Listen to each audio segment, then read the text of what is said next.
Anyway, now I will go live.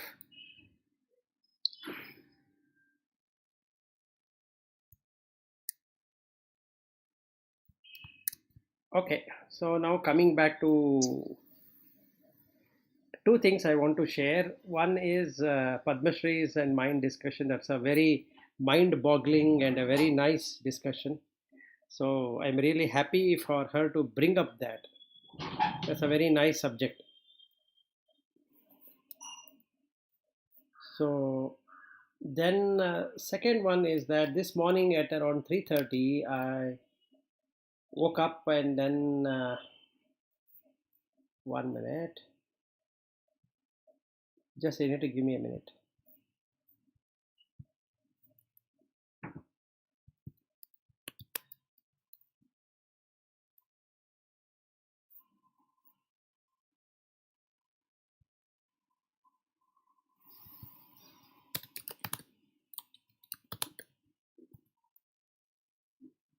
Okay, all done.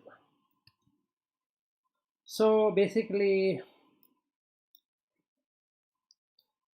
in the morning, I was like, having an experience of how to remove touch. So it started at 3:30 and I woke up at 4:45. Then again it continued until 5. And then I went to the restroom. I could literally get out of touch, meaning what we say as touch as thinking about person or an object or anything. Now consciously unconsciously both are looking same, meaning I can only feel it as heat and cold and soft and hard.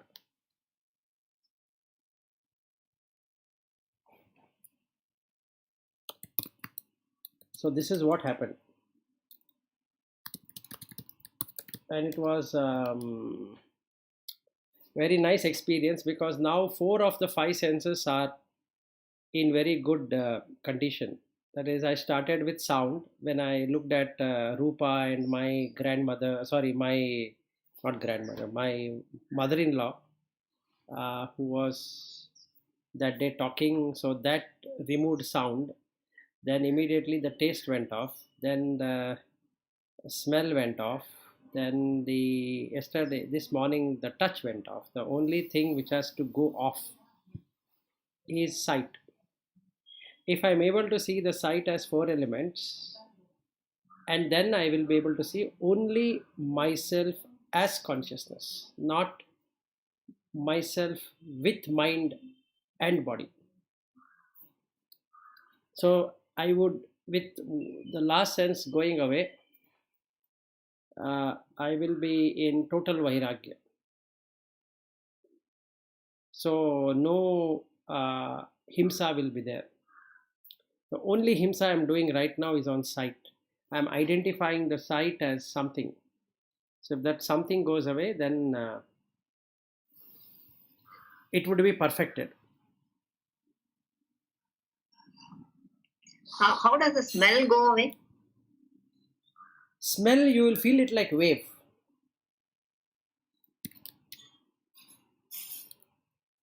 Mm. So you'll feel it as wave and you don't have any ability to distinguish between smells as good smell and bad smell.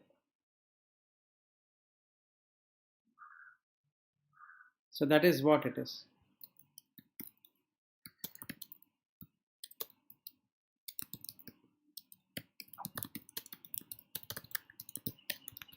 So I just finished with my friend, whatever he had. So now he is going for the CT scan. So let's see what happens with his congestion. So yeah, the smell will not see the normal smell.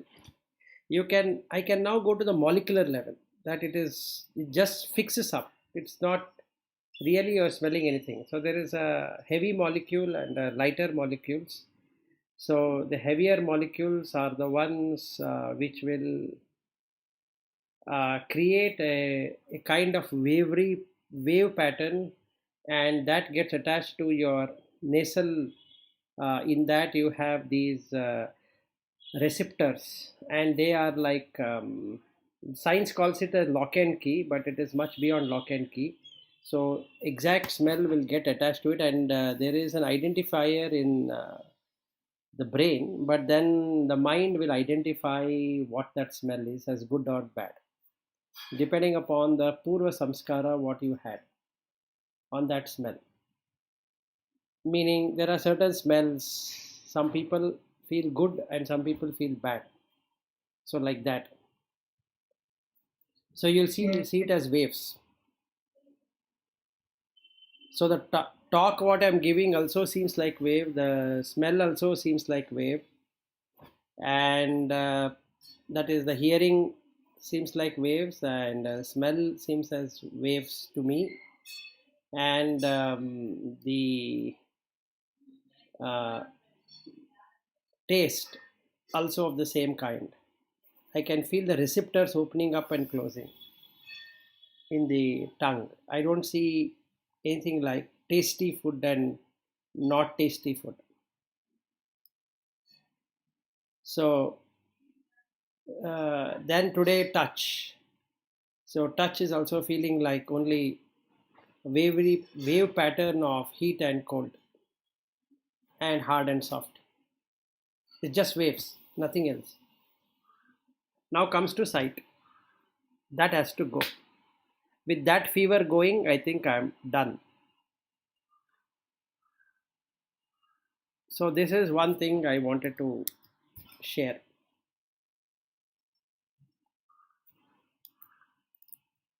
Any questions?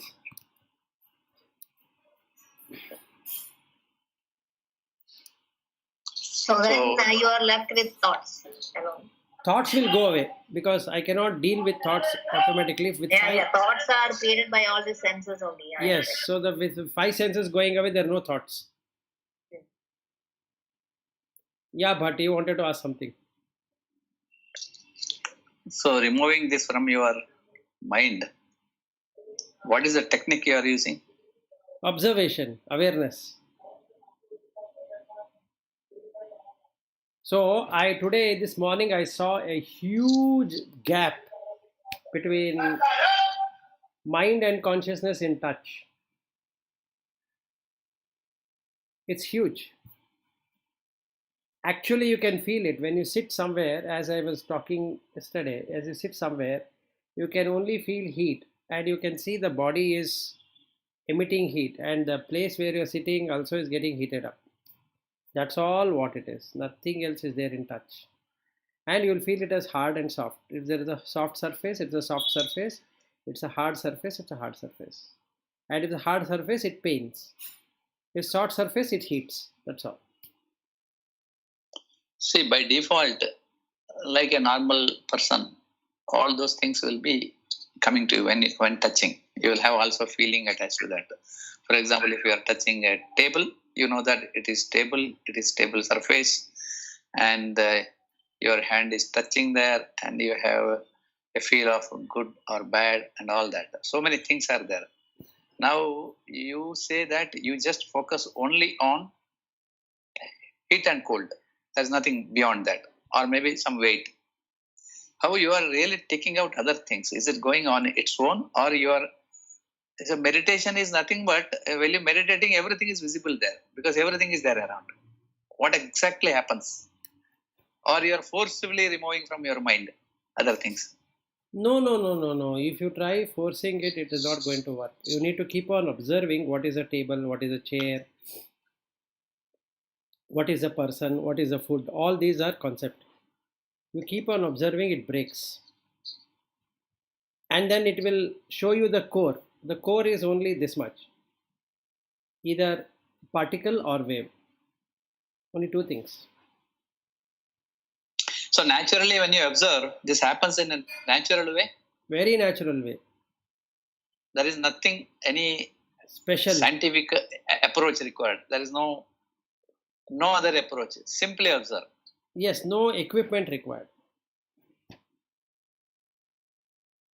Just you have to observe. You have to be aware of what you are doing. Right now, I am aware of what I am sitting.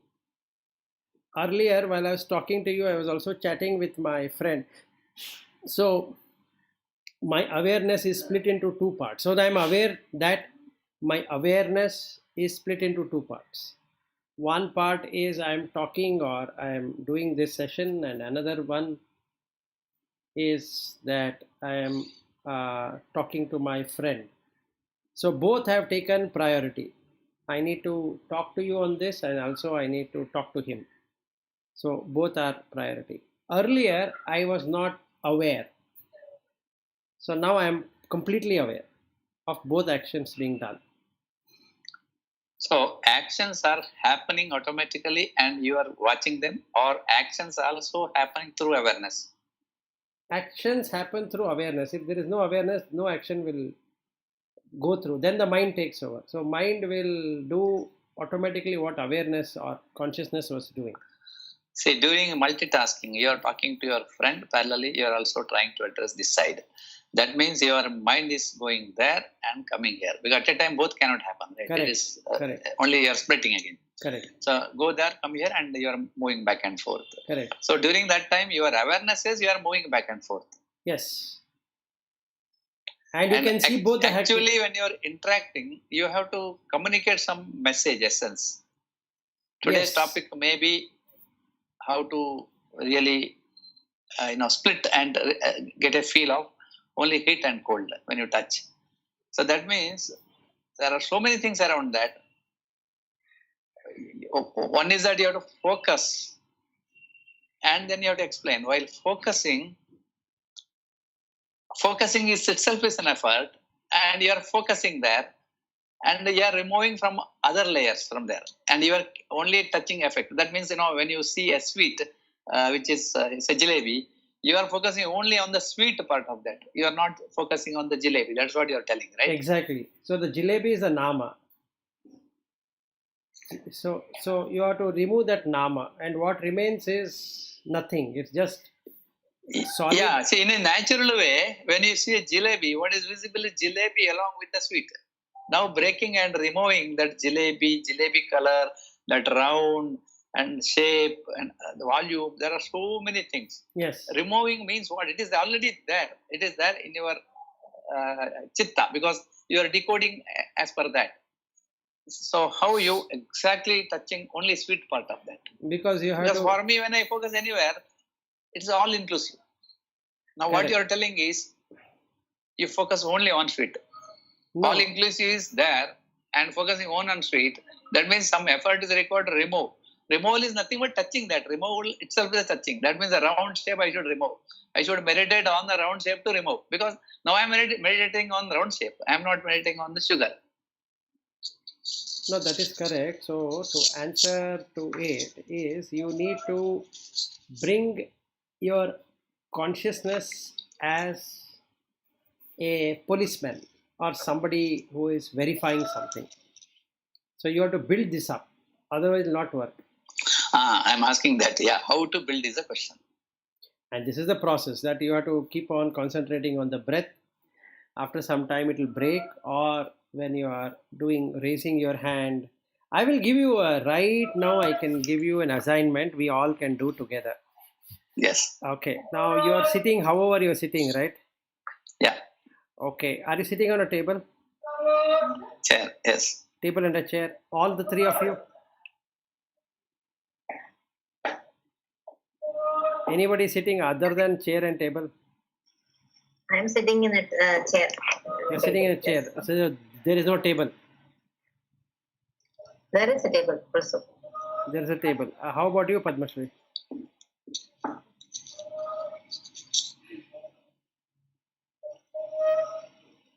Padmashri, are you there?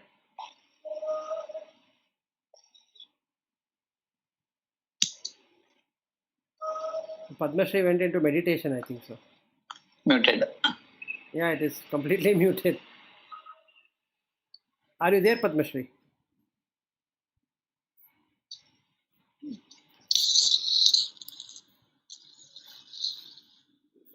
I don't know. Anyway. So, from whatever you are sitting, if you are turning right, what do you see towards your left? You turn towards your right. What do you see in left? I have to change towards right. And you're asking what is there? Left arm. Yeah. I don't know. Wall was there, but I don't know now. It's not there, right? Yeah. Because That I is- don't have a concept of left now because I am right. You are in right. So that's all what you have, correct? Yes. That's the reality right now. Yeah. So now if you just watch, did left, was left there?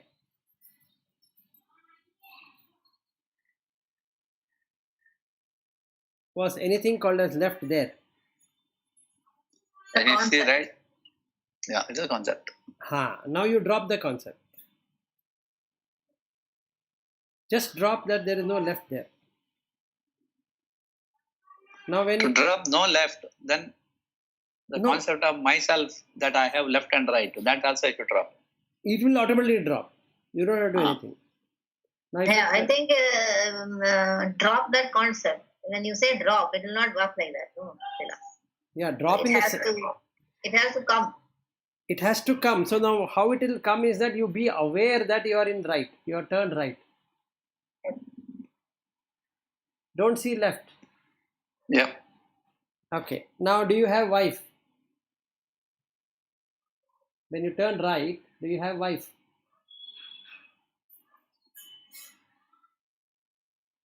Or rather, do you have your home when you're turning right?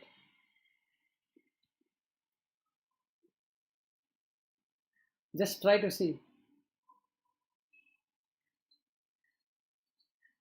Thing here is, I am inside the home, but when I say right, it is just right. Yes. No, you are not inside the home. Now when you turn right, you will just have right. That's all. Yes, yeah, that's it. That's it. There is no wife. There is no daughters. There is no home. Correct? Yeah. That, all those things will come if you remember them, otherwise it is not there.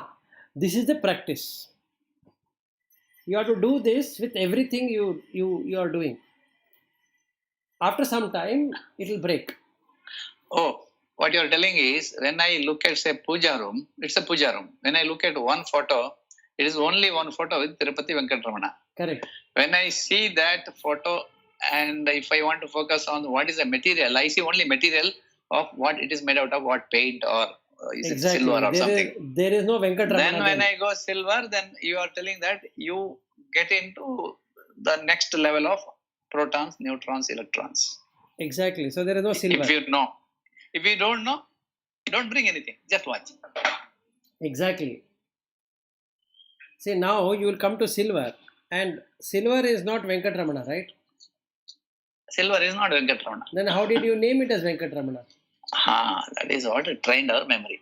Chitta. Exactly. Now you will get rid of it.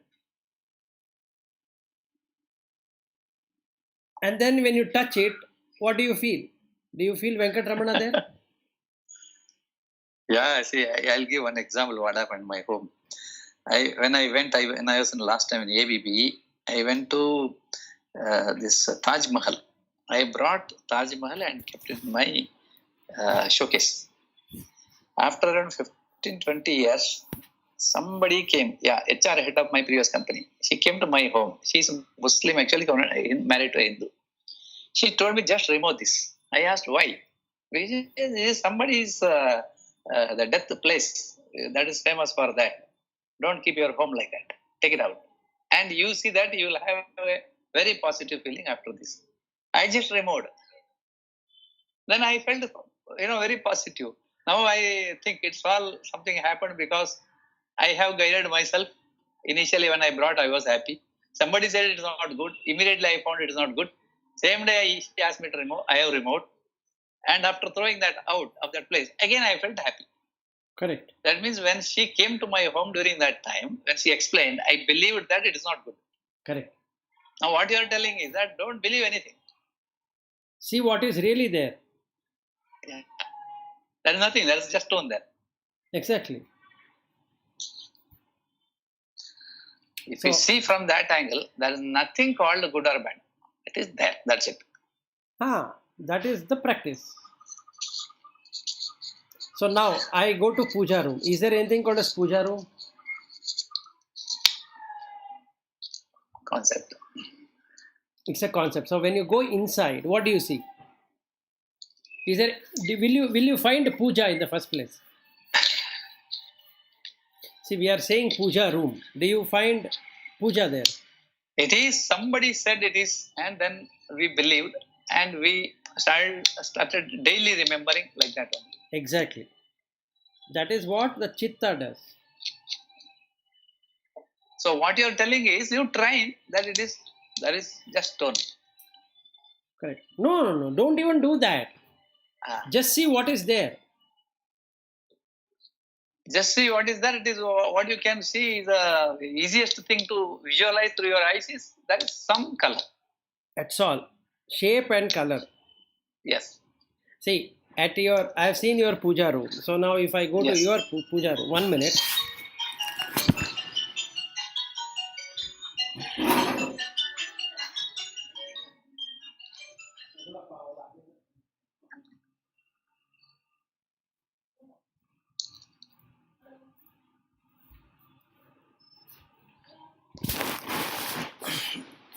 Okay, so somebody called up. Okay, so what I was telling you is, now when I enter to your puja room, Yeah. when I go inside, where is the puja?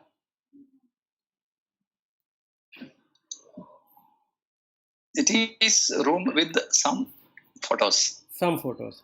But will you find puja there? During that time, no puja. No puja. So then we will see only photos, right? Photos have colors. Photos and colors. And I have given bhavana to that. You are given bhavana to it. So what you say as Venkatramana is from the knowledge what you have gained on whoever has said whatever, right? Yes. Now, if you really see what you have either a tile which has printed Venkatramana, or you have carved something and that is called Venkatramana, right? Yes. Shape is Venkatramana. Okay. Now, fine till now? Yes. Okay. That is easy to get up to that level. Yes. Now, can you touch it? If I touch, I don't know what is the color. I can only feel of. So the color goes away, right? Ups and yeah. Color is not there. Touching is no color. It is only hardness and softness and some weight. Exactly. So what happened? Puja room went away, correct? And along with the color also went away. Now you have only hardness and softness. If you close your eyes and touch everything, what do you find? Only those two things. So where did all Hardness, these things go away? Because when I close my eyes, no color concept. Nothing is there. Mm-hmm. Right? So now that is the truth of consciousness. Right? Mind has taken a different coloring. Yes. Whereas the reality, when you close your eyes and touch everything, there is nothing there. Yes. And that's the reality, right? I think I have understood what you're telling. That means you have taken out that vision and there is no color now. Similarly, take out the sound sensing organ. You have no sound. And similarly, anyway, you are not tasting that one. And then when you touch, you have something heat and cold. And you stop it at that level if you touch. If you don't touch, there is nothing. If you touch, there is something. But unfortunately, we are sitting and doing meditating, but we have only contact with this earth. You have heat and cold. That's one thing you can do. All other things you are closing. And then when you remove the thinking, so-called mind also, there is nothing of those five sensing elements which is supposed to sense is also not there. So no question of any effort of giving shape and anything. Correct. So and then you are in the pure awareness. Consciousness, awareness of what? Awareness of what? Because there is nothing. That nothing is everything.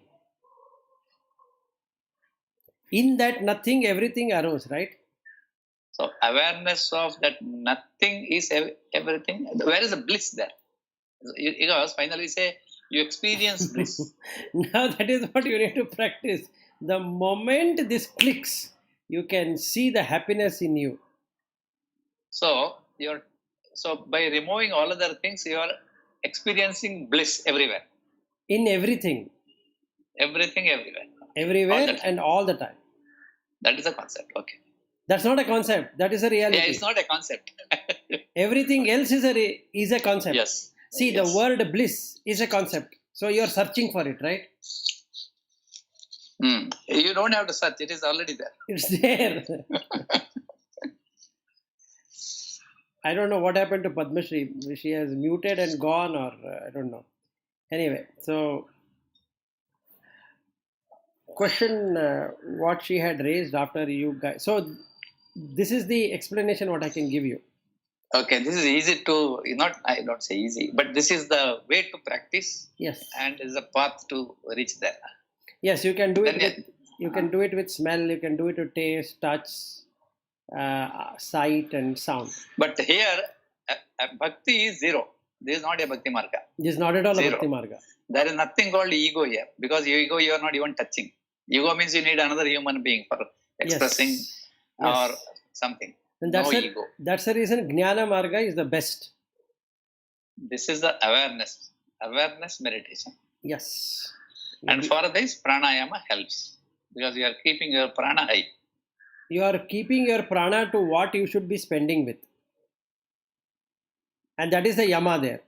1 minute. What happens to the prana during this time? You see, we generally consume in an idle stage when you are thinking, doing some work and all that, X amount of, we are burning X amount of energy.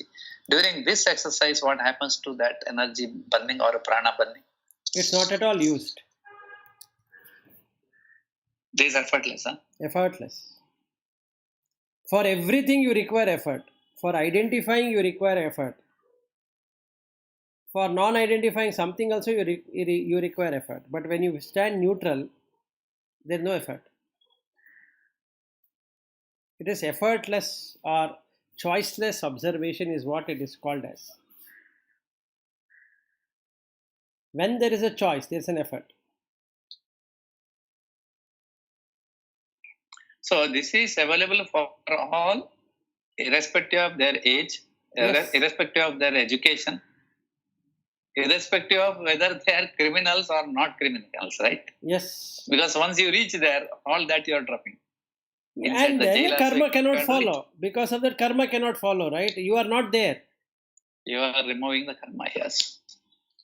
So you are liberated. That's all. What happens to your hunger during this time? If you do this for a longer time, hunger will reduce, thirst will reduce. So you don't have to come back again for hunger and thirst. See, many days after having lunch, I don't have dinner because there is no need for dinner. Practically, you don't eat dinner. I don't eat at all. Oh. And I feel full. So now I had breakfast. I'll have a very little lunch, and most of the time I don't have dinner. And even if I have dinner, I will have a small portion of curd rice, nothing else. And it keeps me not only healthy, it keeps me completely energized. And I don't have taste. See, variety of people, when they come to you, they come with a lot of problems, disease problems. It can be mental related one, it can be physical related. And you will have your own problems. Now when you deal with the toughest case, immediately after that, what happens to your mind? Is it not influenced by those problems? No, it is not. Every day you are like fresh?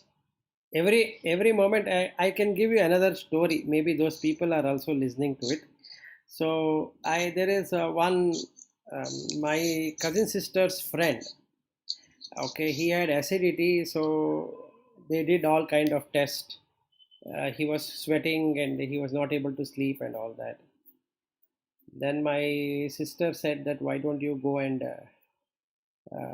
meet this person, and they came here.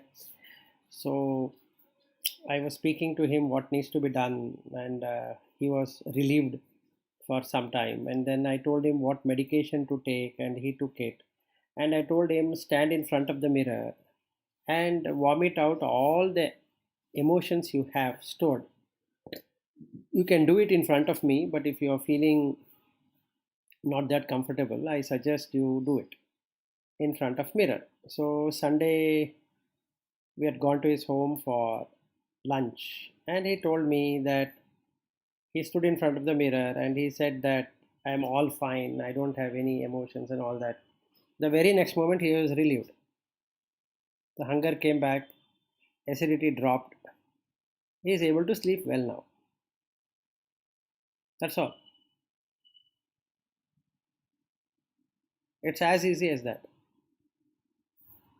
So that doesn't influence me. Neither I'm taking the credit of what he experienced, nor I'm taking debit of what he should be doing and why he's not doing and all that. You disconnected those things from from yourself. Yes. But prarabdha will be there. You have to go through the prarabdha. But during this time, when you are fully doing meditation, there is no prarabdha also touching you, right? Yes, nothing is influencing. Which means you are supposed to go through the prarabdha of enjoying your life or going through all these problems. This is called prarabdha. So that anyway you have to go through that. Yes. So the more you do meditation, say, so for example, lifespan is say something like X number of years, and in that you are spending 20% time on meditation. That means your life will extend by another 20%, right? Because of prarabdha. Maybe extend, may not extend. Because you are not enjoying that prarabdha. I am not at all enjoying the fruit of any action.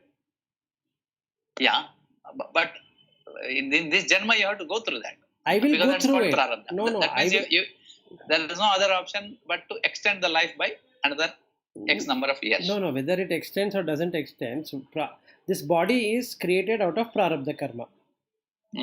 So whatever you have to encounter through the body, you will encounter. Meaning, if I am not in a painful position right now, it's because of my good karma of the past, right? And if I am suffering also, it is bad karma of the past. But I can withdraw from both.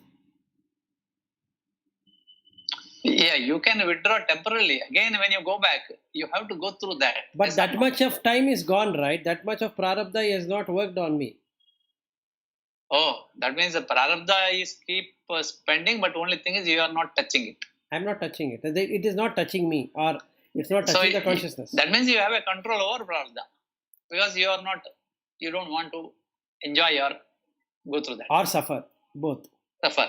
So through meditation, you have control over prarabdha. Why? How? I'll tell you. Now if I... But so far our understanding is you cannot escape from there. You are not escaping, right? You cannot kill yourself.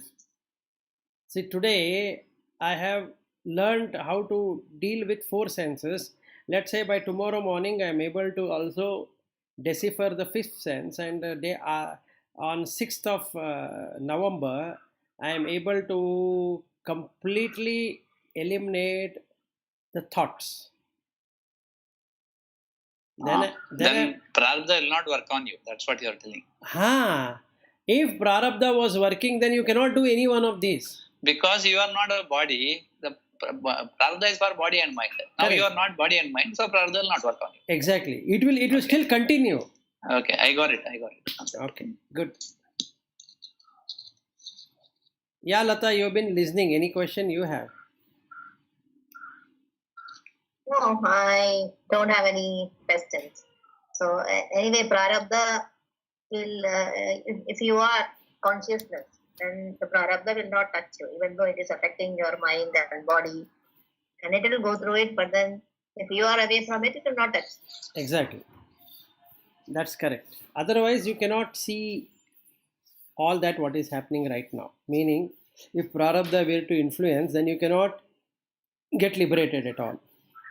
Yeah, correct. That is a never-ending Yes, cycle. absolutely. So there is no respite. You cannot do anything.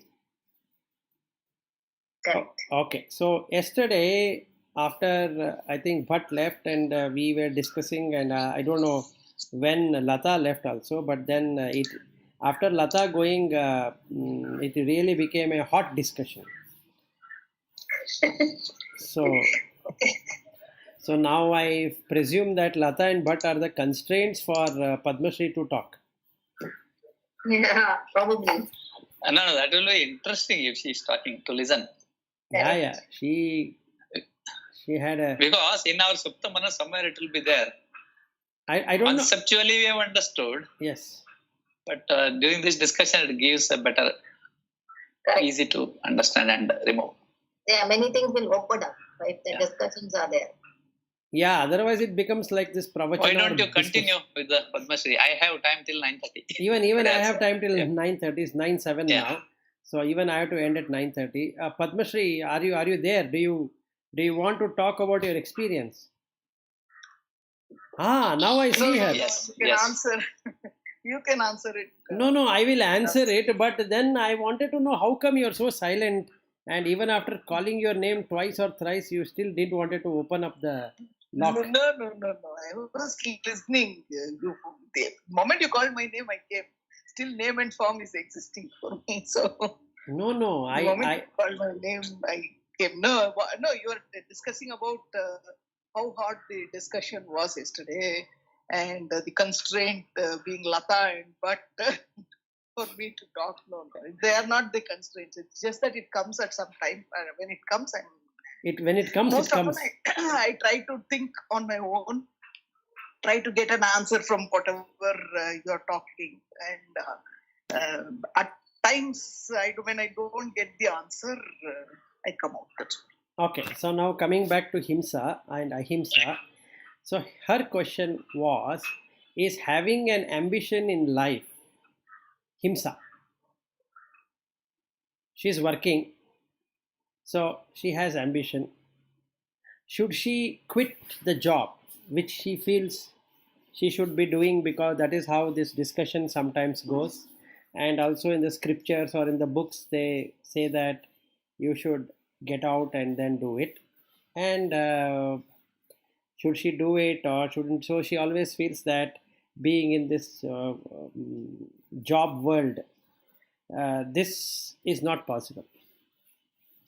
And is having a ambition in life Himsa? That's her question.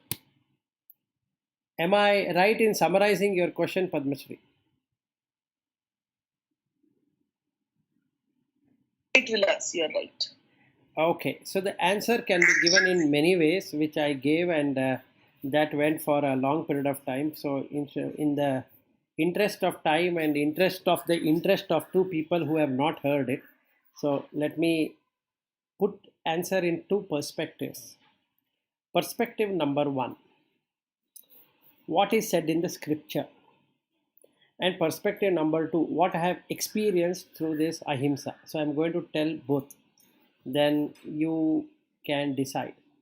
Perspective 1: during that time, whenever the scriptures were written or whenever they were interpreted or explained or whatever it is, generally the idea or the way of life was that you start your journey for 25 years and then you study whatever has to be studied and have a grihastha ashrama, that is when you join with somebody and lead a family life to see what is family life all about, the sorrows and the lamentation, the happiness and sadness and fun and all that included, how it would be. And then at the age of 50, retire yourself to a hermit kind of a place by going to Vanaprastha ashram, and then finish off all obligations even with the person who is following you at the age of 75 through the process of sannyasa ashram, considering that you are staying at 108 years. Generally, the life was thought to be 100 or 108 and maximum period of 120 years. So this was the original plan as per, if you go to Manusmriti, and this is how he defines that one should engage. So this is the scriptural way of doing things. So the first 25 years you learn whatever trade or commerce or spiritual or scientific or this or that, and then the remaining thing is easy. So you have to anyway get out at 50, because then you are unwinding whatever was wound. So it will take 25 years to unwind, and then it becomes easy for you to disengage totally. Now we come to the current world today. There's no point in going back to 500 years or 300 years and whatever number of years. It's better to talk today. And today's life is no different. Again, we are learning, studying for 25 or 30 years, and we continue studying, by which time we are also married. And then, since we don't know what the end goal is, we continue working till 50 or 60 or even beyond that. And then, depending upon the religious association, the person might start visiting temples and this and that, doing some rituals at the age of 55, 60, or even 65, because then somehow the time has to be killed. So this is a general way of doing, and some people might not even do that. It's okay, it doesn't really. So some people will read, they will invest their time in hobbies and do a lot of things till they die. So this is what currently we are doing. Now suddenly they get this madness of spiritual. Does that mean a person who is spiritual should kill all his ambitions? Like, going to office and becoming whatever he or she wants to become, and doing whatever he or she wanted to do, and all of that. So I was telling Padmashri that initially, or rather I could say even till recent, some weeks or months back, I had spoken about this scriptural way of living.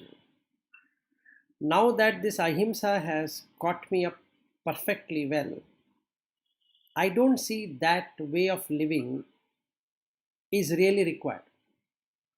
And to substantiate that argument, I am referring to Bhagavad Gita, where you can keep on doing whatever you are doing and yet get into liberation.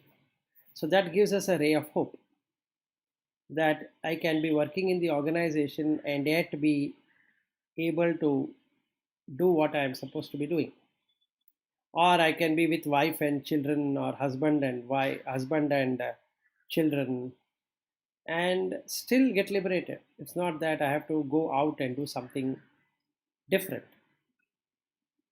But if my mind is not able to get into that state, it's better to take a sabbatical kind of a thing of 2 or 3 years, work it out and come back. That's beautiful way of doing, if it is possible. So now let's look at what we can do or what we should be doing. So into the five senses, we should come into the Ahimsa part of it completely. So when seeing, if there is something added to it, it's an Himsa to consciousness. And hearing, if something is added to it, it is Himsa to the ear, sense door, because the mind is adding something to it and the consciousness is unfortunately suffering. So like that for all the five sense doors. Then the thoughts will cease to exist. So if I am able to do that, it doesn't matter whether I'm working for this company or that company. I can disengage myself and just do working, because I'm working for food, clothing, shelter, medicine, which is required till I end my life. So basically, with ending of five senses in a manner of ahimsa, the contentment will start to mature completely. That is santosha. And I will also be full of suchi, which is cleanliness. So saucha, santosha, tapas would have happened because I am burnt out all the defilements or impurities. Swa adhyaya, so now I know my inner self, which is beyond the five senses and mind. And Ishvara Pranidhana, because that is what it is all about, the consciousness playing out for itself. There is nothing else being there. So the ambition automatically is now moved from an individual ambition to an universal ambition, which is the Brahman. So I'm offering that as a yajna to Brahman. So as long as the company would like to take my services, I would do. But what I would see is that I am doing with ahimsa. And if somebody is forcing me to take himsa path, I will not continue in that organization because I'm just there to do something. Now, I can still do the work without having any himsa at all. And hence, there is no karma attached to it, like what we saw yesterday in the non vegetarian vegetarian discussion. Since the person has not, have any interest towards the food, a food is a food. So whether he eats vegetarian food or non-vegetarian food, it makes no difference to that person called as a sadhu or a santa or a bhikshu, because what he gets, he eats. There's nothing like good food and bad food because both are digested by the consciousness. Similarly, when working, he would not tell lies, he would not deceive the company, he will not do many other things, he will not believe in doing something for his appraisal where he'll try to influence or do anything of that. So since it is pure consciousness at work, those things even doesn't arise, it does not happen. So he is cut off from that, still working in the organization, working with his family and all that, his or her family. So basically, he or she disengages from this man and woman, all the duality. So I was talking about this man and woman duality, and Padma Shri jumped up saying that I don't have that. I said, you might not have that, but you will have something else. So if you have career or you have ambition, you have something else, you need to see whether it has himsa or ahimsa. If it is ahimsa, continue. If it is himsa, change it. So if I have man and a woman differentiation, it is himsa, because consciousness is not split up into man and a woman. Similarly, consciousness is not split up into ambition and no ambition. It's not like that. So we have to check that, and if we get that experience that consciousness is beyond all of these, then you can work wherever you're working. It's of no need to quit and go or disengage oneself, because you cannot disengage. You have to engage in something, but you can disengage from the mind. So the karma wheel is playing out, but you can disengage everything from the mind. So this is what we discussed. And it went for another 20 minutes, and I had to inform Padmashri that it's already 10:03. I need to jump into another meeting. And then only we disengaged. Otherwise, we both were firing guns. And she was, as usual, full of fire and giving me a good fight till the end. And I was trying to pacify her and pacify myself that I will talk properly rather than. And I wanted to check whether I'll get upset at the way she was going around, and it didn't upset me even a little. So I was very happy with the way she was throwing things up, and whether it can shake me is what I was seeing. Okay, she's asking me such nice things, so let's see where it takes it. So the answer to it is that we can be working wherever we are working. We don't have to go by the scriptural thing that at 50 I need to quit. I think at some time back I had informed that at 50 I want to quit and get into this and all that. And then now I feel if I am having ahimsa, it really doesn't matter that whether I have to quit or not quit, because it will take care of itself. I don't have to do anything. If I say I am quitting, it means that I still exist. So quitting becomes one activity to showcase that, look, I have done that and you have not done it. It doesn't really matter. What matters is whether I have himsa or not. So non-violence to that level is what is helping me when I see something. So the only thing I need to work out is on sight. If I can have that awareness of sight, and then I think it is done. Then the remaining thing becomes automated. The satya, asteya, brahmacharya, aparigraha will become automated. There's nothing I need to specifically do in order to get into that. That's it. 9:22, 8 more minutes remaining. So this is what we discussed. It was very nice discussion. You both missed it. Yeah, good word, good discussion. Yes. So you don't have to quit. And Bhatt has been asking every time, should one quit the job? No, you don't have to. Should you throw your daughters out? No. Should you remove your wife? No. Remove all of them from the mind. That's all what is required. Yeah, I think this is a very good, refined way of thinking. Yeah, otherwise we would be going on the wrong side, looking at a scriptural reference and saying that that is how it has to be done. And that is Yeah, not. this is what I have also been asking. Yes. And that's the reason I was going and buying Lahari Mahasya's autobiography, because he was a household. That also she took. She said that how can somebody write an autobiography when if the person is realized, how can he write something like that? And she didn't know what book you are talking about. She was talking about autobiography. And It's biography. It is. this is biography. So anyway, Padma Shri, now you can add some sentences, right? I am filling up everything for you. You have already done it, so I don't need that. No, you can. At least for this, you can. How about the biography?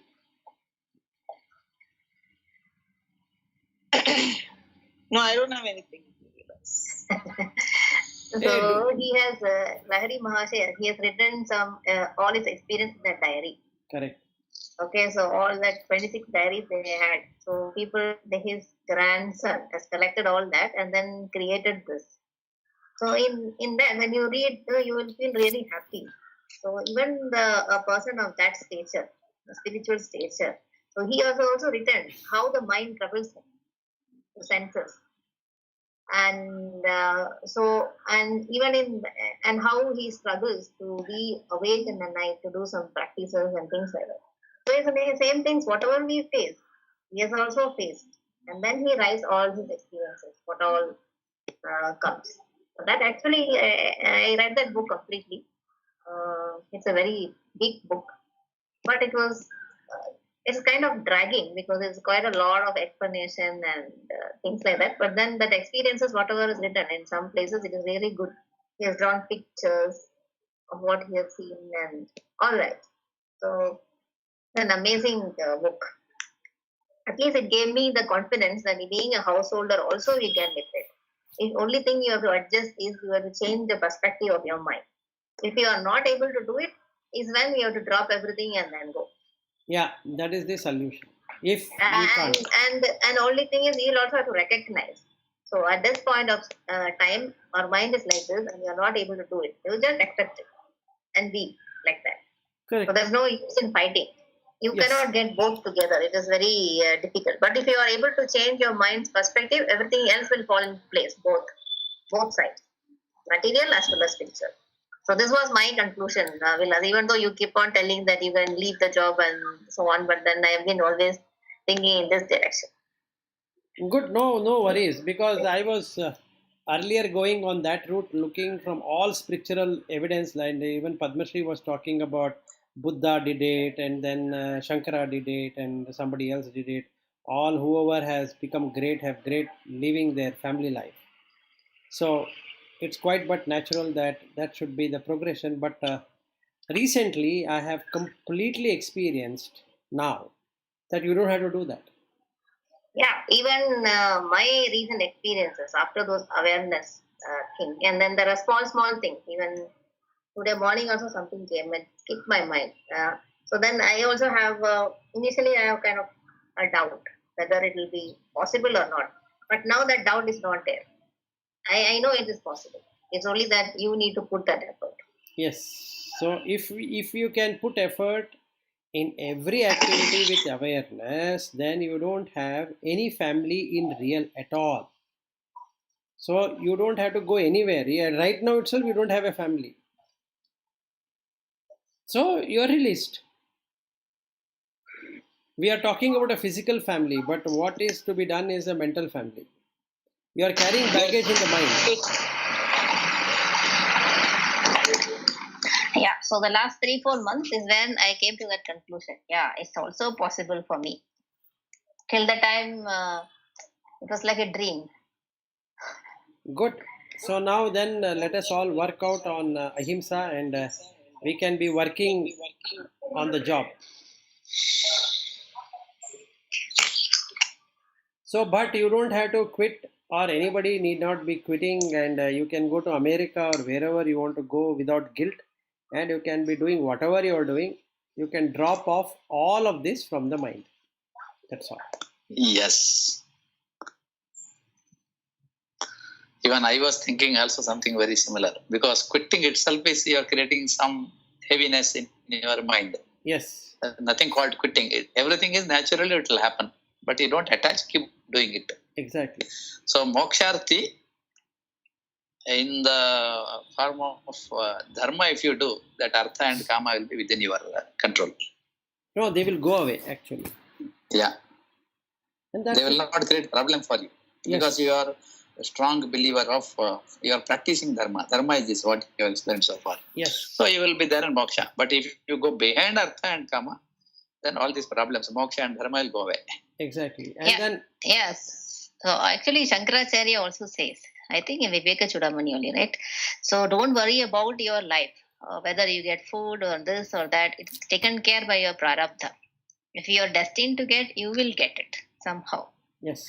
And put your effort on spirituality is what he says. But then our mind is such that we will not believe it, right? So we will go behind. You feel that we have to study, we have to earn money and store it for tomorrow and things like that. So, but that statement he makes in that. So I was always thinking that it's difficult for the people to believe and then leave it like that. So you go behind all that. Yes. So we have two approaches. One approach is to quit, do it, come back. Two, don't have to quit, don't have to do anything, disengage it from the mind. If mind cannot be taken into control, then better to quit because you will never get it. Correct. But if you can do it by practicing ahimsa and all the five senses, then you have done what you are supposed to do. Yes, finally listen to your conscious, whatever your consciousness says. Yes, that is what Follow needs to be it. done. Follow it. Yeah, I think that's a really meaningful statement. Yeah, so I have changed from what I used to speak is 100%. Okay, what is the topic for tomorrow? Great for today. Tomorrow we'll start with Viveka Chudamani. I think we left it in lurch some time ago and we'll come back to that. Yeah. Maybe you can add there, what is manodharma? I heard this word called manodharma. Correct. If something to explain, it's fine. Otherwise, you can go ahead with the we can take whatever topic. You want, we can take. But ultimately, it is ahimsa is what makes everything possible. Yeah, correct. That's right. Okay. All right. So see you tomorrow. Thank you. Good day. Thank you. Good day. Bye. Thank you. Yeah, Bye. thanks, Padmashri. Bye.